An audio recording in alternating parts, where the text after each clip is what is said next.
leadership from IPMA, PMA here, distinguished leaders, industry leaders, my colleagues from IOCL and CPCL present here, ladies and gentlemen.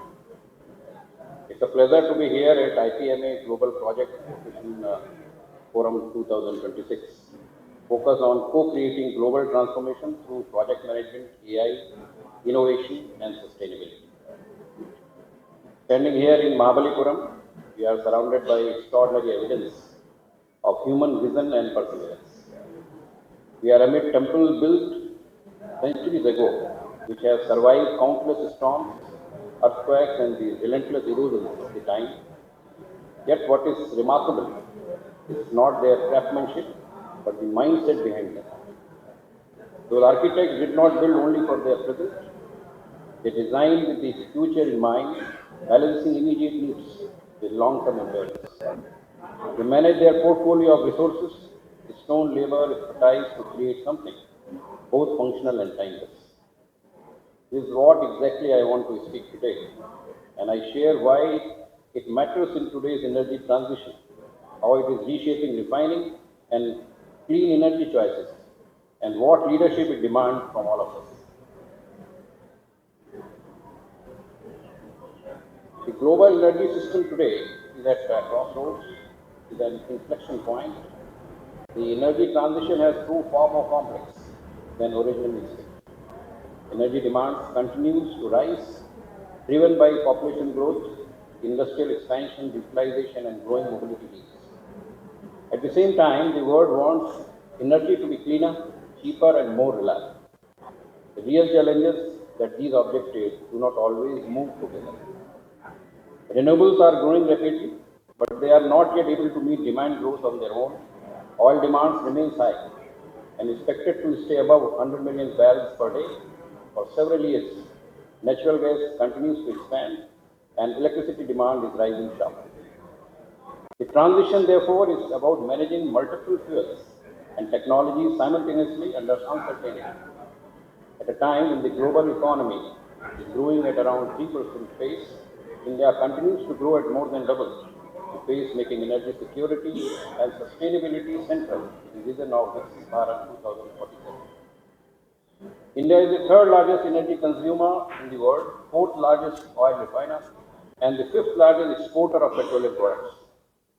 Oil refining remains a critical pillar of the nation's energy landscape. India's refining sector is robust with a capacity of around 258 million tons per annum. Our refineries routinely operate above nameplate capacity, while we depend significantly on the imported crude. This reality sharpens our focus on extracting maximum value from every hydrocarbon molecule. India is progressing towards more than 300 million tons per annum capacity. At a portfolio level, this scale brings both opportunity and responsibility. Petrochemical integration, digitalization, AI-driven optimization, and carbon-efficient operations are becoming the pillars of new refining and today we are no longer managing isolated assets. We are managing integrated energy systems with a clear dual responsibility. First, we must ensure energy security, affordability, and reliability. And second, we must steadily reduce intensity and environmental impact. Both objectives must be achieved together, and only well-designed, well-sequenced portfolio can achieve that. This is why we must balance the core, our hydrocarbon base, that ensures affordability and security, with the new green electrons and molecules that will power the future. We are making disciplined investment choices, what to scale, what to integrate, and what to transform. Our focus is clear, first to make existing refineries significantly more energy efficient. We are systematically turning operations to improve energy intensity with the ambition of moving towards top quartile global benchmark. We have implemented Solomon benchmarking in all our refineries, and you will be pleased to know that 3 of our 10 group company refineries have already achieved quartile 1, and rest of the balance refineries will be achieving that within 2 to 3 years. At the same time, we are expanding refining capacity to meet the nation's growing energy needs by doing so more intelligently. Refining expansions today are closely integrated in petrochemical and lubricants, allowing us to extract higher value from every barrel and reduce import dependence. Decarbonization is being addressed through multiple levels. We are increasing reliance on grid power and renewable grid power, strengthening natural gas infrastructure, and integrating green hydrogen into refining operations. Sustainable aviation fuel is another important pathway, and that is linking refinery directly with the decarbonization of transport. Taken together, these actions reflect a clear intent to transform refineries from standalone fuel producers into integrated, energy efficient, and lower carbon energy hubs.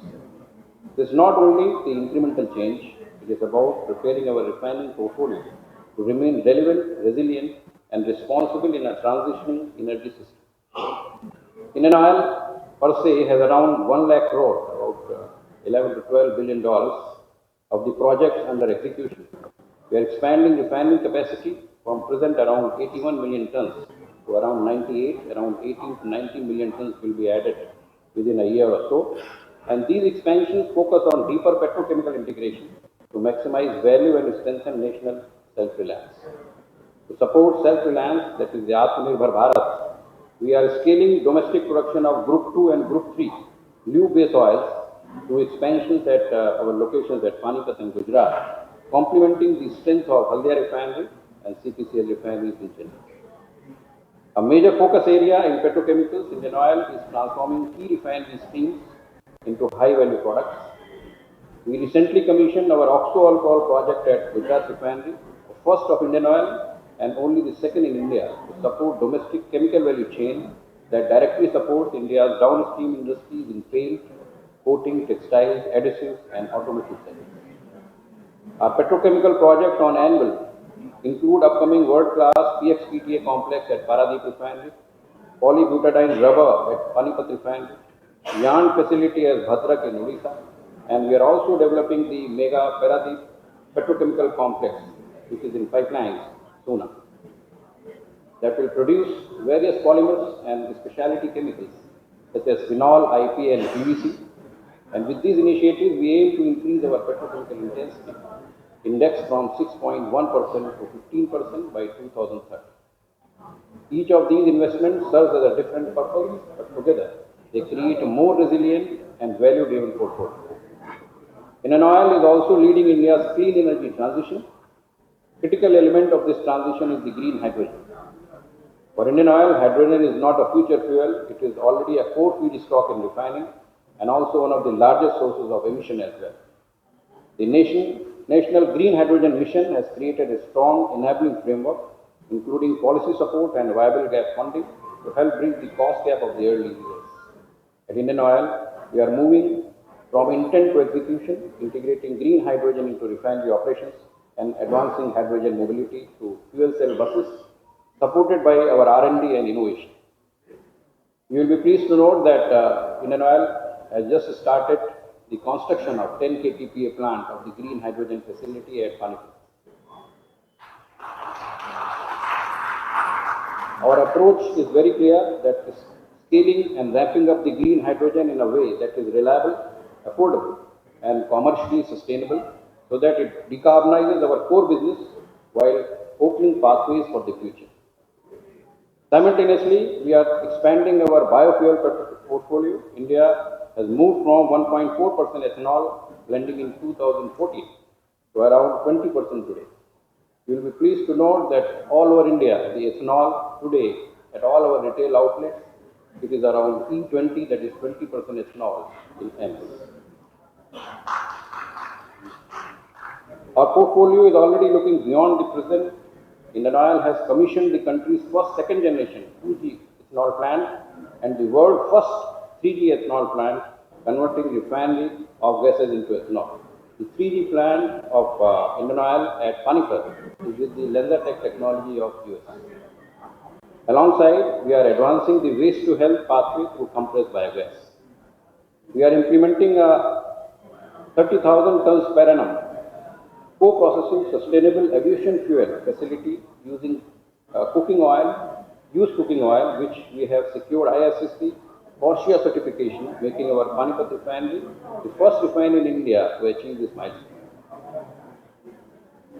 Digital transformation is another pillar. Using AI and advanced analytics, Indian Oil is improving crude scheduling, process optimization, asset reliability, and energy efficiency across all 10 refineries.